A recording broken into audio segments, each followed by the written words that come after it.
여러분들 반갑습니다. 원파입니다. 오늘도 여러분들 바이코인의 생태계가 어떻게 발전되어 가고 있고, 또한 앞으로 다가오는 블록체인 기술을 이용한 디지털 세상이 어떻게 바뀌어가고 있는가에 대한 공부도 필요하지 않을까 생각되어 오늘도 여러분들에게 방송을 하고 있습니다.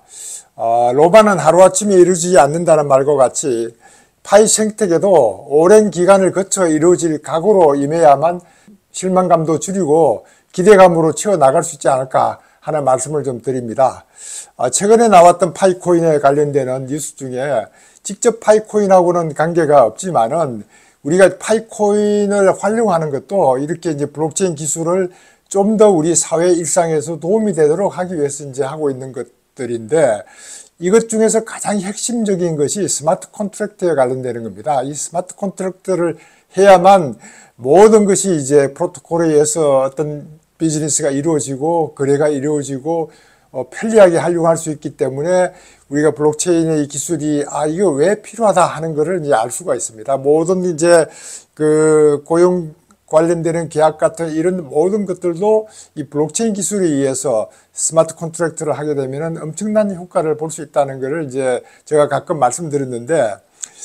아직도 이제 파이코인에는 스마트 컨트랙트가 올라와 있지 않기 때문에 우리가 이제 기대해 볼 만한 것들은 확인되지 않았지만은, 우리의 그 파이코인의 사촌 관계에 있는 그 스텔라에서 이제 솔로반의 그 스마트 컨트랙트가 이제 활용이 가능하도록 이렇게 이제 바뀌어지고 있는 이런 과정이 뉴스가 이제 나와서 상당히 우리가 이제 관심을 가지고 있습니다. 스텔라 테스트넷에서 프로토콜 20이 테스트가 이제 가능할 수 있도록 몇 가지가 이제 준비가 돼서 지금 스마트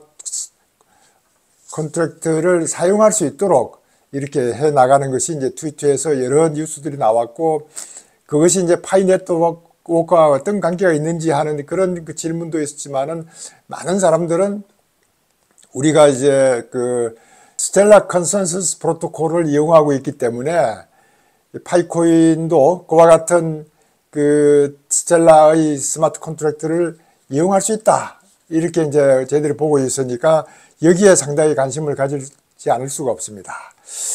또 이 스텔라에 대해서는 스텔라 그 개발 파운데이션에서는 항상 제가 말씀드렸던 것처럼 오픈 소스를 이용하고 오픈해서 포용을 하기 위한 이런 오히려 리플하고 스텔라하고 가끔 비교를 하면, 리플은 좀 더 영리 목적으로 하고 있지만은 스텔라는 비영리 목적으로 가고 있기 때문에 상당히 많은 사람들에게 좀 더 포용을 할 수 있는 이런 시스템을 구축하려고 노력하고 있는 것처럼, 이 스텔라의 스마트 컨트랙트도 그와 같은 포용성을 갖추어지고 있습니다. 우리가 이제 스마트 컨트랙트 하면 이더리움에서 가장 먼저 만들었기 때문에 이것이 이제 그 블록체인의 기술의 효용성을 이더리움이 가장 먼저 활성화시켰던 것 중에 하나가 이더리움이고, 이 이더리움보다는 스마트 컨트랙트는 좀 더 다른 모든 그 웹 브라우저라든가 이런 네트워크의 활용이 가능할 수 있도록 만들었기 때문에 훨씬 더 포용성이 강하다, 저는 이렇게 이제 보고, 이더리움의 그 EVM 솔리디티보다는 더 활성화될 수 있는 그런 기회가 있기 때문에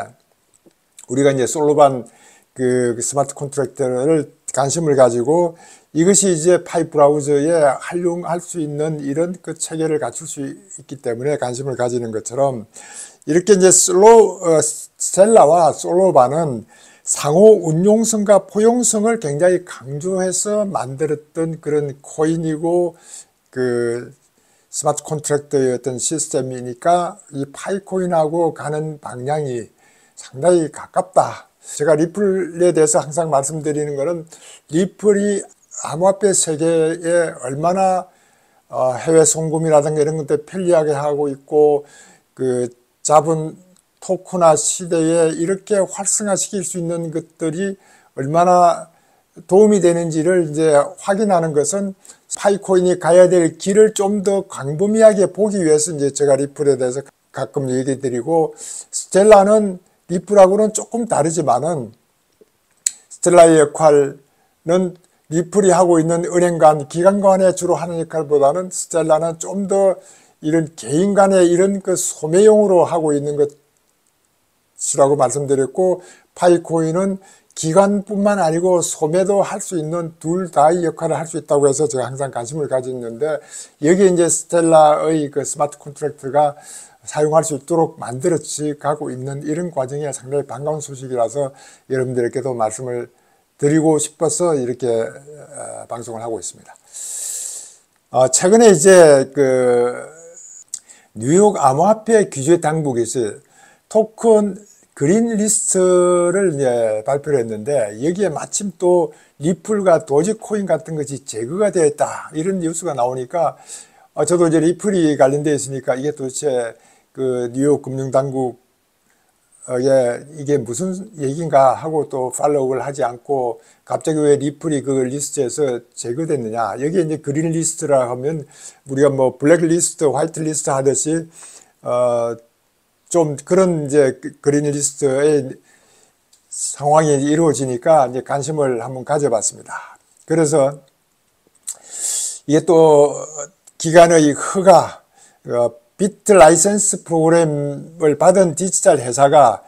다양한 암호화폐를 상장할 수 있도록 이 방법에 대한 새로운 기술 등 암호화폐 감독 체제를 이제 업데이트를 했기 때문에, 그렇게 새롭게 업데이트하면서 20몇 개가 되는 그런 코인들을 이제 제거를 하고, 거기에는 이제 8개 코인만 남겨뒀습니다. 8개 코인은 주로 이제 비트코인하고 이더리움하고, 그 외에는 주로 이제 6개는 스테이블 코인이 들어가 있는데, 최근에 이제 페이팔에서 만들었던 그 PYUSD도 거기에 들어가 있는 걸 보면은, 이렇게 코인의 상장 관계를 좀 더 제대로 하기 위해서는 그동안 비트코인, 이더리움 외에 모든 그 등록되어 있던 것들은 제거하고 주로 이제 스테이블 코인 위주로 이제 올렸기 때문에, 이와 같은 것이 곧 앞으로 이제 어떻게 이제 업데이트를 할 것이다. 여기 이제 업데이트 할 때는 금융청에서 이제 암호화폐 기업들에게 토큰 상장 그리고 상장 폐지 이런 규정 초안을 제출해서 타당성을 확인하겠다, 이런 거기 때문에 좀 더 규제를 제대로 해 나가기 위한 그런 방법 중에 하나지, 여기에 뭐 그린리스트에 리플이 빠졌다고 해서 이것이 마침 이제 그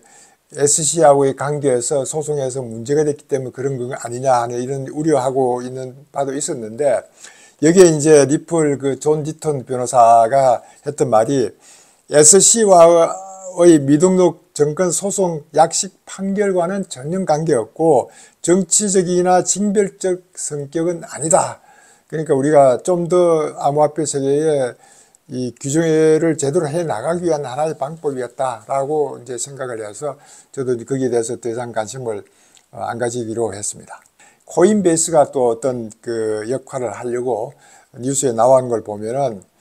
국회의원은 암호화폐 법안 통과에 여기에 이제 적극적으로 우리가 이제 요구를 하도록 캠페인을 벌이자 하는 이런 얘기들이 계속 나오고 있습니다. 이렇게 이제 미국 하원 농업위원회가 디지털 자산은 정권이 아닌 상품으로 분류하는 그런 골자의 법안을 통과한 바가 있습니다. 이렇게 이제 농업위원회가 이제 CFTC가 농업위원회에 상품거래소위원회가 들어가 있기 때문에 농업위원회 소위원회에서 이제 통과를 시켰는데, 이것이 이제 곧 하원 전체 회의에 이제 회부될 텐데, 여기에서 이제 통과되도록 해야만 된다 하고 이제 캠페인을 지금 벌이고 있는 중인데, 여기에서 상당히 이제 워싱턴 DC의 광고에도 코인베이스 쪽에서는 올리고, 자체 플랫폼에서도 국회의원들에게 이런 것들을 좀 더 해달라고 하는 그런 요구를 미디어 쪽에서 좀 역할을 해야 될 거 아니냐 해서 이제 캠페인을 벌이고 있고, 주로 암호화폐의 명확성을 내세우는 겁니다. 어떤 규제를 분명히 하고 그 규제에 따라서 SEC가 규제를 하면 되는데, 아직은 규제도 명확하지 않는데 SEC가 너무 횡포를 부리고 있다. 여기에 이제 대항하기 위한 이런 이제 캠페인을 벌이고 있는 것도, 명확한 규제가 없이 SEC와 같은 이런 쪽에서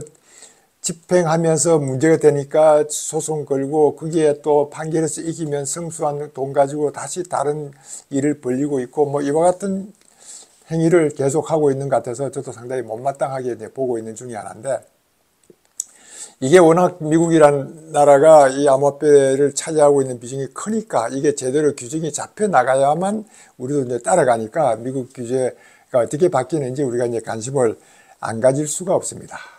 서클사의 CEO 제레미 일리어라는 사람이 요즘 뉴스에 꽤 많이 나옵니다. 지난 방송에서 이제 제레미 일리어가 2024년도는 암호화폐 기술의 본격적 상용화가 될 것이다. 이렇게 하면서 이제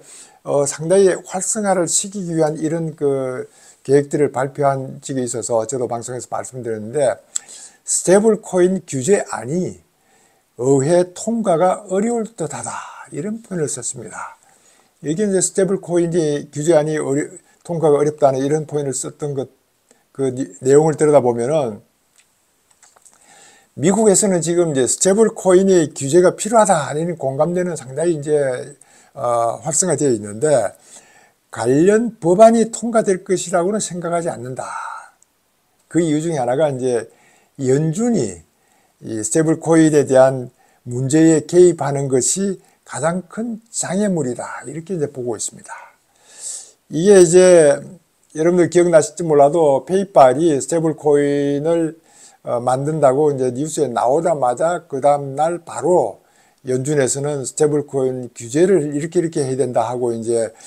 얘기가 나왔던 그런 것들을 보면은,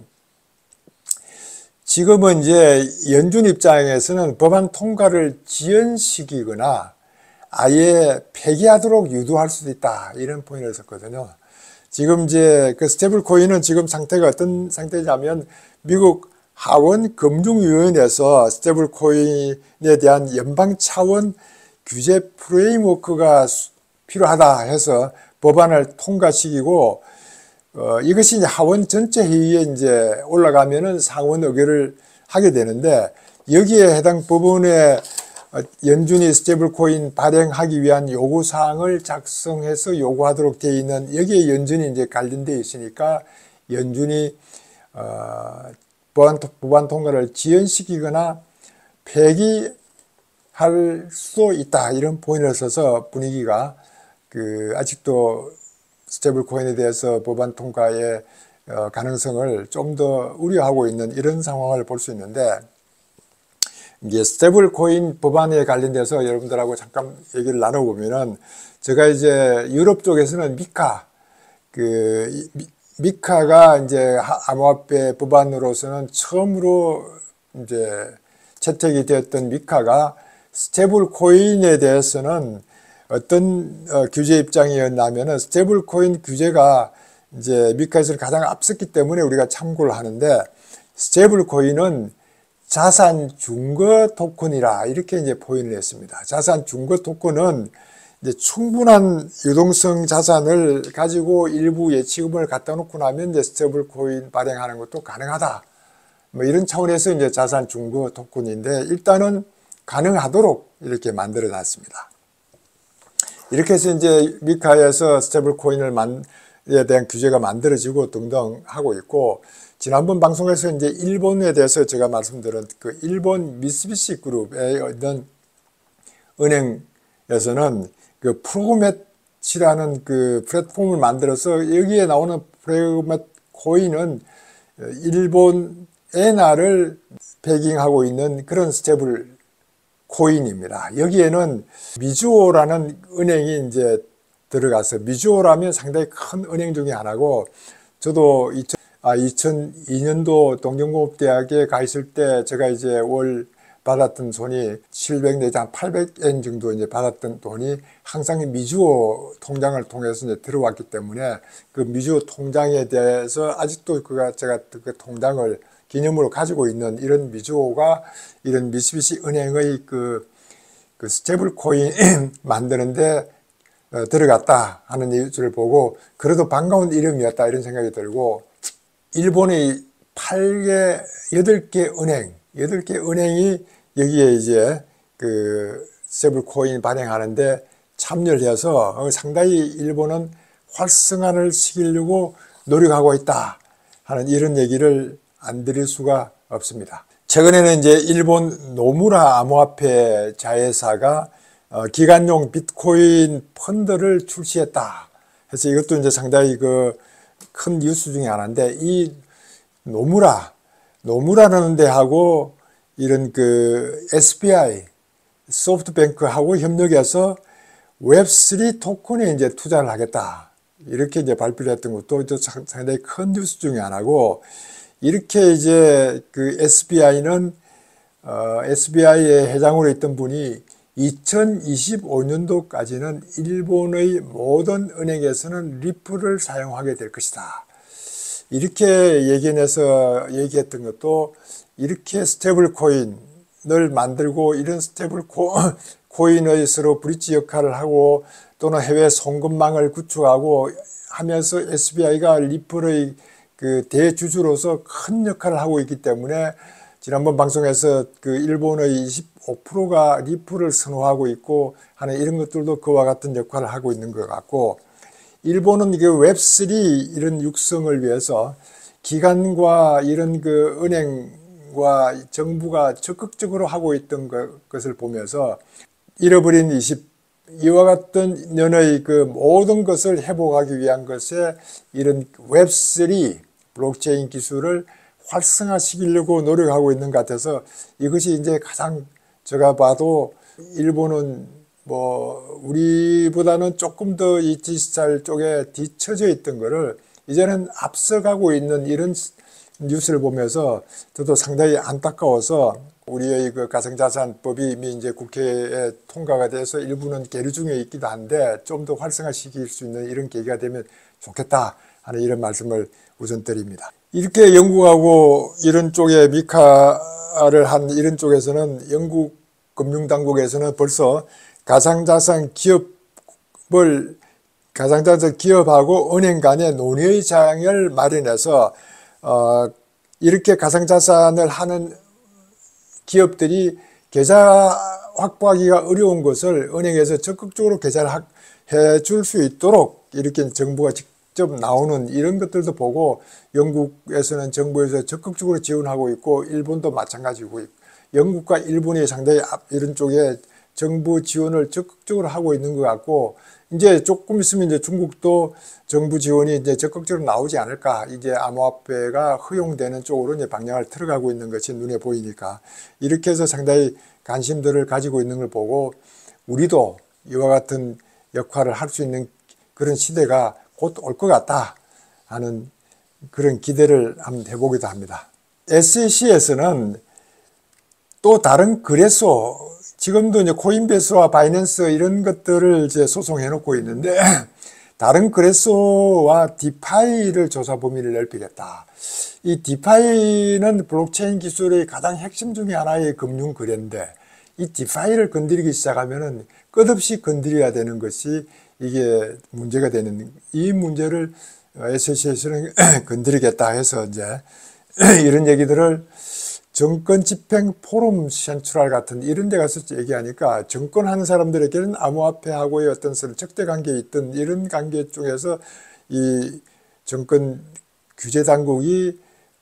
암호화폐의 디파이도 손을 대겠다고 하는 얘기를 자꾸 하는 것들은, 정권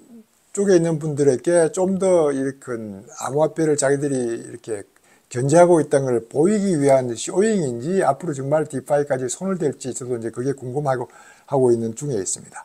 그리고 또 미 연준에서는 또 다르게 자산 토큰화 및 실물 자산 연동 토큰 RWA는 투자 문턱을 낮추는 등 이점을 가져올 수 있다. 그러나 금융 안전성을 위협할 수 있다. 이런 포인트를 사서 상당히 그 실물자산 연동 토큰에 대해서 긍정적으로 표현했습니다. 그래도 SEC는 규제를 좀 강하게 하고 있지만 미 연준은 이런 거에 대해서 장점을 부각시키고 있는 것 같은 이런 느낌도 제가 받았습니다. 그리고 이제 미국은 그 찰스 수왑이라면 모르는 분들이 없을 정도로 이제 거대 자본 운영하고 있는 이런 찰스 수왑에서 수왑 SA 매니지먼트가 이런 그 스트리트하고 비트코인 현물 ETF를 신청을 할 것이다 하는 뉴스가 계속 나오고 있습니다. 거대한 그런 자본 운영사인데, 이렇게 이제 스테이트 스트리트 디지털에서는 암호화폐 보관에 관련되는 역할을 앞으로 할 것이라는 뉴스를 계속 내보내면서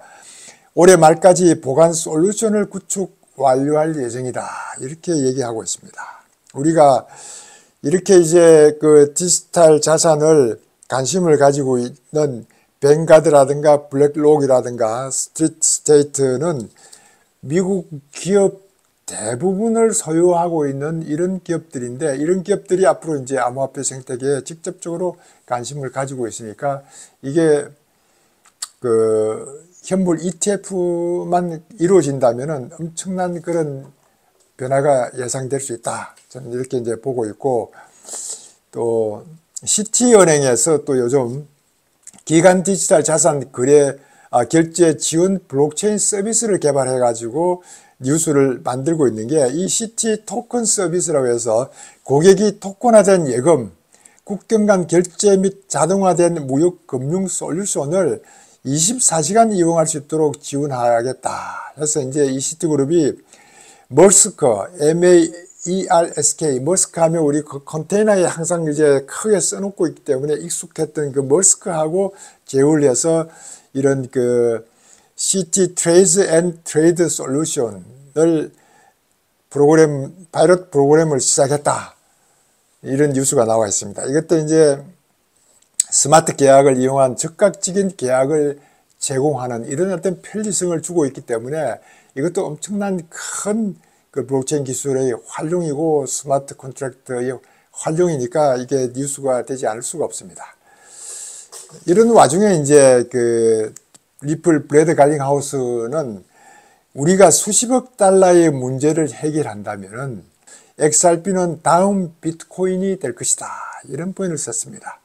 전통적인 금융 부분과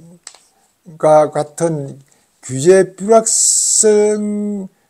없는 공간에 대한 디지털 자산의 노출은 그 자체로 경쟁 우위이며 토큰의 장기적인 성공 가능성을 높인다. 이렇게 해서 이제 그 XRP의 그 활용성을 언급을 하면서 XRP는 다음 비트코인이 될 것이다. 이런 표현을 쓰고 있습니다. 이 가감한 표현이 아닌가 이런 생각을 해봅니다. 이렇게 해서 이제 이 금융시장은 그 내년에는 비트코인의 반감기가 돌아오고, 이렇게 거대 자산 운용사에서 비트코인 현물 ETF 또는 그 다음에는 이제 이더리움 현물 ETF 등등을 신청해 놓고 있고, 이와 같은 분위기가 좀 더 활성화되는 걸 보면은 이것이 결국은 우리 파이코인이 오픈넷에 가려고 그러면은 첫 번째가 많은 사람들이 KYC를 통과해야 되는데 아직도 수백만 정도밖에 되지 않고, 내년까지 가더라도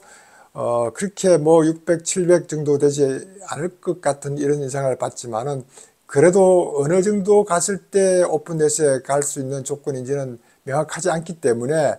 이제 KYC요 관련되는 것은 파이네커의 역할이지만은, 그리고 또 보는 것이 암호화폐 시장이 어떻게 되는 건지를 이제 본다고 했으니까, 이렇게 암호화폐 시장은 내년에 상당히 활성화될 것을 이제 예측을 하고 있기 때문에 우리 파이코인의 오픈넷 시기하고 잘 맞추어지지 않을까 해서 2024년도는 그 서클의 CEO가 암호화폐의 활성화를 얘기한 것처럼 뭔가 우리에게는 큰 변화가 올 수 있는 기회다. 저는 그렇게 보고, 이제 10월달 되면 좀 더 이제 파이코인에서 로드맵 관련되는 뉴스 등가 이런 게 나올 수 있겠지만은, 어쨌든 암호화폐에 가고 있는 세상은 우리에게 긍정적인 그런 세상의 모습을 보여주고 있어서 차분하게 채굴만 하면 우리에게 좋은 일이 오지 않을까, 이런 말씀을 드리면서 오늘 영상 여기서 마치겠습니다. 여러분들 감사합니다.